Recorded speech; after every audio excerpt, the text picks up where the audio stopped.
धुळे बस स्थानकाच्या नूतनीकरणावरून शिवसेना आणि भाजपमध्ये श्रेयवादासाठी लढाई सुरू असल्याचे दिसून आलं आहे।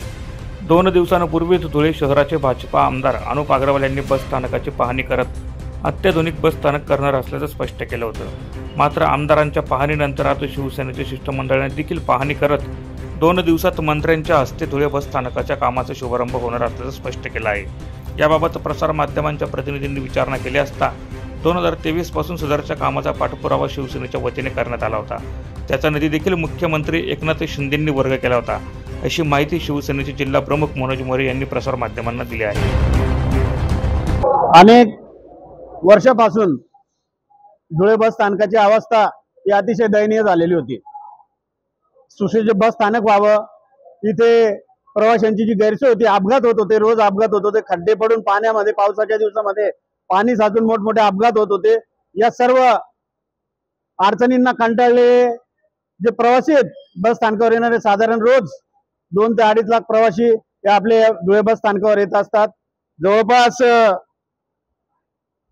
19 एकर मध्ये आपलं वसलेलं हे बस स्थानक आणि बस डेपो अतिशय, मला वाटतं महाराष्ट्रामध्ये सामान्यतः महाराष्ट्राची परिस्थिती जरी विचार केली तर एवढं मोठी जागा कुठे उपलब्ध नसेल, परंतु बऱ्याच दिवसापासून कुठल्या प्रकारची सुधारणा न झाल्यामुळे अतिशय दयनीय अवस्था झालेली होती। प्रवाशांची मागणी होती, धुळेकर नागरिकांची, जनतेची, जिल्ह्याच्या जनतेची मागणी होती की सुसज्ज बस स्थानक झालं पाहिजे। ज्यावेळेस या महाराष्ट्राच्या मुख्यमंत्रीपदी एकनाथ शिंदे साहेबांची निवड झाली त्यावेळेस आम्ही एकनाथ शिंदे साहेबांकडे या सुसज्ज नवीन म्हणजे अत्याधुनिक बस स्थानकासाठी जवळपास 20 कोटी रुपयांची मागणी केली। तेव्हापासून या मागणीने जोर धरला आणि साधारण 2023 पासून आमचा पाठपुरावा चालू आहे। मग मधल्या काळामध्ये एसटी महामंडळाची आर्थिक परिस्थिती हलाखीची असल्यामुळे MIDC ने सर्व महाराष्ट्रातील बस स्थानक दुरुस्तीसाठी जवळपास 500 कोटी रुपये निधी देण्याचं मान्य केलं आणि त्याच्यामध्ये धुळे जिल्ह्यासाठी देखील 10 ते 12 कोटी रुपये मंजूर झाले। त्या धुळे जिल्ह्यातील सर्व बस स्थानकांच्या व्यतिरिक्त धुळे शहरामध्ये ही जी अवस्था आपली जास्तीची खराब झालेली आहे। धुळे शहर हे तसं बघायला गेलो आपण तर 3 राज्यांच्या बॉर्डरवर बसलेला आहे। महाराष्ट्राच्या या जिल्हा इतका महत्त्वपूर्ण आहे की इथून जवळपास 7 राष्ट्रीय महामार्ग धुळे शहराला छेदून जातात, जिल्ह्याला छेदून जातात। त्याच्यामुळे वर्दळीचं ठिकाण असल्यामुळे इथे अगोदर चांगली सोय झाली पाहिजे, म्हणून बस स्थानकाची मागणीच्या सोबतच बस स्थानक दुरुस्तीची देखील आम्ही मागणी केली होती।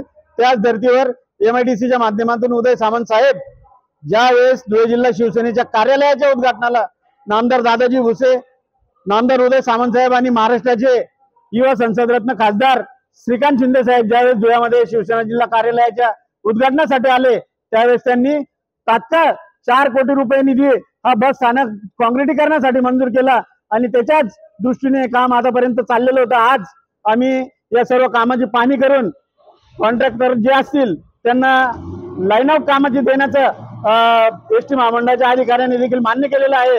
आज लाईन आउट देऊ आणि येत्या 2-3 दिवसामध्ये नामदार उदय सामंत साहेब, उद्योग मंत्री, परिवहन खात्याचे प्रतापजी सरनाईक साहेब, परिवहन मंत्री यांच्या दोघांपैकी ज्याची वेळ मिळेल त्याच्या हस्ते आमचं दोघांशी बोलणं चाललेलं आहे। एसटी महामंडळाच्या वरिष्ठांशी देखील आमचं बोलणं चाललेलं आहे। ज्यांची वेळ उपलब्ध होईल त्यांची वेळ घेऊन शक्य झालं तर इथे बोलवण्याचा प्रयत्न करू, नाही झालं तर ऑनलाईन उद्घाटन त्यांच्या हस्ते करून शिवसेनेच्या वतीने एक मोठं भव्य काम जनतेसाठी आम्ही देणार आहोत।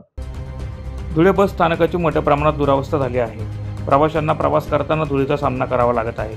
या धुळीमुळे त्यांच्या आरोग्याचा प्रश्न देखील निर्माण झाला आहे। याबाबत शिवसेनेने देखील धुळे बस स्थानकासाठी पाठपुरावा केला होता।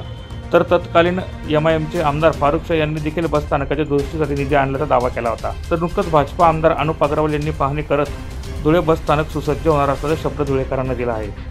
शहरातील बस डेपोची पाहणी करण्यासाठी आलो होतो। काही दिवसापूर्वी इथल्या नागरिकांची तक्रार होती का आम्ही सकाळी येतो आणि रात्री कावळ्यासारखं काळं होऊन जातो, परंतु त्यांना खुशखबरी देतो का 2 दिवसात या ठिकाणी कॉन्क्रीटचं काम चालू आहे आणि नवीन डेपोलाही 30 कोटी रुपये शासनाच्या मार्फत आता मंजूर झालेले आहे। त्याचं डिझायनिंग चालू आहे।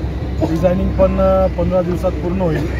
ते डिझाईन येईल, त्याच्यानंतर टेंडर निघून नवीन बस डेपोचंही काम चालू होईल आणि एक अतिशय सुंदर असं बस डेपो या शहरात होईल आणि नवीन electric buses 250 electric buses Dhule आणि नंदुरबार मिळून त्यासुद्धा लवकरच या ठिकाणी दाखल होत आहे.